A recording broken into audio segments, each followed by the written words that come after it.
Hi, good day students. Another day and another different topic. We have the same topic and we're working on management and implementation of convention now. Now when I say about implementation, we are working on operational part, and I tell you, as planning part is important, so is operations. Yes, indeed it comes from the planning, how we operate, but we have to fulfill all the criteria that we actually planned first, isn't it? Now let's look forward to where we left last time, and we'll take it further from there. Now let's look at the objectives again and then take it from there. Learning objectives, apart from what we were doing, which is to learn how various operations and organizing skill tasks have to be carried out in the implementation of the convention. Now when we talk about operation, so as I was just explaining you, operations follows planning, and obviously to do operations we have to have organizing, and to do so we will actually working in different committees. We will be actually continuing from those committees very soon. Now we also need to work out in terms of learning objective to know about the leadership qualities required in this regard. I shall actually discuss this leadership qualities to have a brief understanding of what could be the qualities mostly in the end, and also to appreciate the role of management concepts and functions while organizing conventions. Now this part 2 and 3 I shall cover most probably in the later part of it, end of it, while I finish the operation, because operation itself is quite detailed. Let's move on and look at the first part where we left last time, and that was, do you remember that? Okay, let's have a go. That was accommodation committee.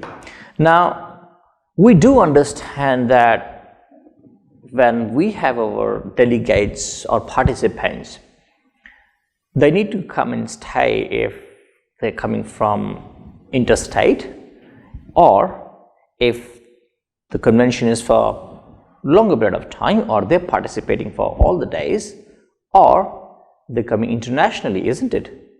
So lodging arrangements must be arranged, and it must be as per the delegate. Now if there's a delegate who has a VVIP, I'm sure that I must know what is the accommodation provided, which hotel or the suite we are going to provide to that particular VVIP. Not only that, we also need to say who is going to receive them at the airport, what car are you sending, what transport are you using. We have to actually look at all those intricacies. And to do so, in a simple arrangement, what we do is, first of all, we'll, as an accommodation committee, must arrange booking, and that booking needs to be due for hotels, that needs to be done for travel, because obviously who's going to go and bring them up, and again, as I said, which type of car and whatnot. Now not only that, with the accommodation of the delegates, we also look at, the accommodation committee also looks at the convention hall. Obviously it starts much earlier, what type of convention hall is needed, what type of function it is, and who is booking it, how much money they are paying, how many participants or delegates are there, how many meetings rooms are required just in case if it's a meeting, whatnot. Now all this will be actually coming from steering committee, and then once you have your research done, once you have your information on based on the requirements, you actually go back to steering committee, we liaise with them, speak to them, this is where we are and here we need to go further. Once we've done that, then we move a step further ahead. Now once all those things settled, we need to then actually clarify about the reservations. So we need to go back to the hotel, ask them about so many rooms and whatnot, so many types and all those details, but these details must be sought from the delegates first. So they will give you choices and preferences and whatnot. And then whatever information that you get from your delegates, you give it to reservations, then they come back, and then once everything is settled and the room is booked, obviously this information goes to the delegate for the confirmation, and obviously then goes to another committee called the reception committee and the transportation committee. We'll come to both the committees, but why to those two committees? Well, clearly the people who are at reception, they are actually going to receive the guests, as we can see very well and understand, and the transportation will actually transport the delegates. So with this to further information passing on, what are we doing? We actually passing this information on so that smooth transition between reception at the airport, the transportation, accommodation, and moving on, isn't it? So that's where it's the information sharing is very vital at this stage. What if the client does not turn up? What if the flight is delayed? What if the client or your delegate turns up the next day? So all this information must be given, isn't it? Because you have to send someone there to the airport, and if the delegate is coming next day and you send someone over there waiting for 3 hours and comes back, he charges you for 3 hours wherein work has not been done. So if the information is given on time, we don't even send this person to go to the airport, right? All right, let's move on and look at other aspects. So as I was saying, that once we have confirmed the lodging options with the delegates, obviously, and then we do that with the hotel, everything is done, rooms are booked, now everything is settled. Now, when the real time comes, we need to have along with the reception, we need to have a counter where in the lobby itself, where could be volunteers supporting that. May not be fully given to volunteers, but it depends how experienced the volunteers are, and we can give it to them, or you have a staff over there from the team to receive, the reception team to receive your delegates. And when they come over here, so just to make them feel good, you are there to welcome, you escort them, you really get the registration process done at the reception, you support them, and obviously you give them information about the function or the meeting or whatever convention they are in. Now, once you give those details and give them some brochures and pamphlets and a schedule, so they actually know, okay, fair enough, they feel welcome, and then the same thing, then you make sure that they are comfortably transferred into their rooms. The luggage is there, no baggage is missing and whatnot, and if they are nicely settled, and if they need any other extra information with regards to the convention. Now, when I talk about information, what information are we talking about? We're talking about any brochures, we did talk about any secretarial services. We need to also talk about if there is any issue that they are having. It could be IT, a technical issue. It could be the compatibility of the laptop with the Wi-Fi. It could be anything. So that's something that comes under accommodation committee requirements. Moving from here, if you face, if rather your delegates face anything, and if you have any complaints, it's imperative to actually resolve that complaint promptly. Yes, you must resolve the complaints promptly, and you must pass this information to all the committees, because when you pass this information to the committees, they understand about the client, they understand the requirements of your delegate, and then they can actually give a service as per the requirement. Now, as I was talking to you, that the volunteers may have different degree and variety of experience, right? So you need to actually make sure that if you are actually putting a volunteer there, he or she must ensure that they fulfill the delegate's needs and comfort during the stay, because these skills will actually help and to create an impression onto a delegate, and that will go a long way into the success of the convention. Now, In terms of information provision, we also be given this information to accommodation committee, and as I said, there should be a member in the lobby who actually liaises with any teams, other teams, as well as they also liaise with the reception, the hotel, different departments, and within their own teams of the convention committee. So to conclude, the accommodation committee must work hand in hand with different committees to make sure they are there to say bye or bid farewell when the guests are departing, because this is a committee who was there while the guests were coming to the reception or even to the airport for that matter, and they're taking care while they were there in the stay, and then now it's a good idea to say bye. Let's look at the next committee, which is again a very important part in traveling, or maybe you call it moving here and there, and that's called transportation committee. As the name states, this is transport delegates and the guests from place A to place B. It could be from airport to the hotel, hotel to convention center. It could be the convention center is not part of the hotel. It could be that taking them out somewhere, whatever it is. So that's where transport becomes very imperative, right? You might become international by airlines, but maybe domestic for going to 50 kilometers around, you would not use any airlines, isn't it? You may need a land transport. So in saying so, or in doing so, we need to, this transportation committee works again hand in hand with the accommodation committee and other committees, and this committee really understands that they must have adequate vehicles as per the requirement or as per commission from the operator or the rental car service. Now, again, as I was telling you that, the rental car service, you need to let them know how many cars of which level. Do you need a SUV? Do you need a sedan? You need a mid sedan?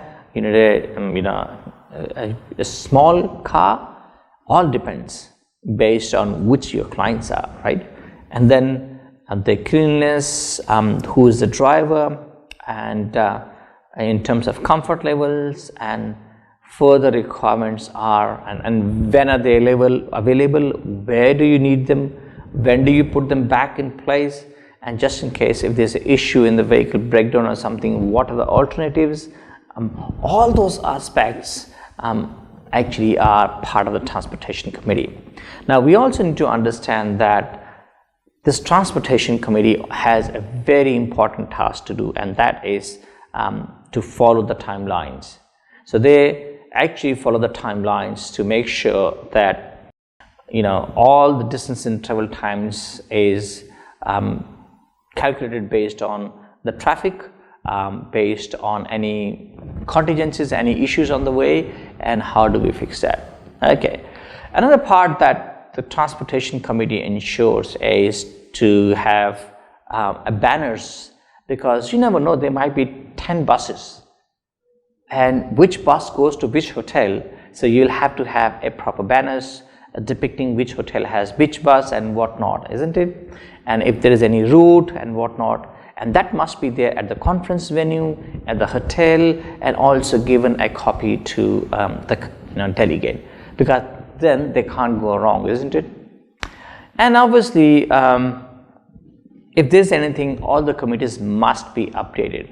If there's a change, there's a roadblock or whatnot, they must be informed to other teams so that they also can work there, organize their ways. Now, the main head or the secretariat and the accommodation committee, they work in coordination with other committees, must be informed too, so that there is a uniform understanding among every committee, every team, what's going on. Now, in terms of another important team that comes as a registration committee, obviously, so we have people, we need to know who's coming, who's not. And obviously there's a certain fee for registration, and once they come to the to register, they must be given with a handbag or which has conference brochures, which has hotel accommodation, and all those information given over there about the schedule of the event and whatnot details further. Now, all those actually comes as a part of a registration committee. It's a lot of paperwork to make sure you have the right name tags and whatnot, people over here, who is the delegate, who gives what tag, who gets what not, and also if there is any issue or if the right person is getting the right name tag, that becomes imperative because it becomes embarrassment if you're not doing the right thing. Now, another important aspect they do is pre-conference dialogue. And obviously, we look at if there is a format for the reporters, because when the registration comes, they have to fill the form in the particular way, and they must be, following those formats and the performer. And also, what if we want to know what has happened during the conference or the convention or the meeting, and they want to have the assessment of how did they go. So for that we need to have a response, and which comes through feedback forms, and also sometimes they will need TA, DA bonuses, and claiming those TA, DAs forms. This when as and when required. This again registration committee actually completes that part. So there are other committees too. Yes. Other committees like promotion publicity. Now this committee, let's again, if you remember, there are three you can say participants or three stakeholders in this convention business. Number one is the client. It's a client who really wants to get the convention done. This could be a pharmaceutical company who has 1,000 employees who wants to give a training. They are the clients. Second is the suppliers. Suppliers are the convention centers, hotels, accommodation providers, transportation providers, and whatnot. And third are us, who actually are the middle person who take care of the liaising with both the the suppliers and the consumers. Now, so this promotion publicity is done by us because we are the one who are organizing this conference or meetings or even conventions. So let's go on. The promotion and publicity committee works for promotion of campaigns, and these campaigns are to give information, to let them know about the deliberations they are done during this conference, and obviously to attract sponsors to make the business bigger, because these sponsors also see their business in us. We do publicity and press releases, and this committee really also at times start press conferences to inform general public and media, and these are done prior to the conference. Now, another committee mostly in conferences is academic committee. Academic committee is mostly done when there are conferences, and the part of the academic committee is to make sure they liaise with the presenters, and obviously they scrutinize the papers they are received, and are the papers as per the standards and the requirements. They also look at if they can be accepted, and if it is, then they communicate with them. Once they have done the communication, they publish the papers. Rather, more than that, they publish the proceedings, which is internal, and all this information is done in liaising the secretarial unit, because obviously we need to know where we are. And then comes entertainment committee, same ways for organizing events, cultural evenings and theme dinners. Again, the sponsors will work over here. And then also the hall and decoration committee, who works on how the decoration should look like, how the facade should look like. They also work on seating plans and the nameplates and the banners, and again going back to secretarial support services. So all these committees are working in coordination with each other, and the final and the biggest one is the budget and finance to support various committees. Obviously, how much cash is available, how much earnings are there, and if there is anything required to be given to the delegates, and the TADA requirements of the committees. All those work on that. Now, the post-conference tasks are quite important too, such as all those committees have to prepare a report. How did they go? What were the decisions? How much amount was paid? How much income did come? If there's any issues, settle hotel bills, giving the wages to the staff, giving certificates to the volunteers. Similarly, transport committee will make their report, entertainment committee will their reports. All those committees make the report. Same goes with the academic committee. How did it go? What was happening? So all these committees have worked together to prepare a report and give all those to steering committee. And then the whole event is assessed and evaluated by steering committee, so that for the next conferences how things could be done. And then comes the suppliers operation. Who are the suppliers? The hotels, the transportation organizations, right? So we look at if they maintain the quality and standard currently and for the future. So some common implementation processes that they look at, the customer satisfaction. And that must be the motto, and they must do all the efforts so that they're maintaining the standards and quality. Don't forget, we will have issues, we'll have troubles, we'll have last minute requests by the delegates. That's all right. We need to make sure we do to our best abilities and a smooth operation is done. So in that case, if to do so, the hotel staff must have a clear command, a chain of command. That means they must know whom to approach, when to approach, and what decisions can they take on their own. Now, obviously, when the clear coordination is there between the committees, and the committees also liaise with the hotels and the service providers, food, beverage, whatnot, accommodation. So what's going to happen is, when there's any issue or a breakdown, there must be contingencies in plan. And these contingencies will really help us in making sure this is a successful convention. Now, in all those what we learned so far, the skills that we require are organizing skills, teamwork, having what's called leadership, having qualities of patience, communication. All these are much required when you're working with teamwork, right?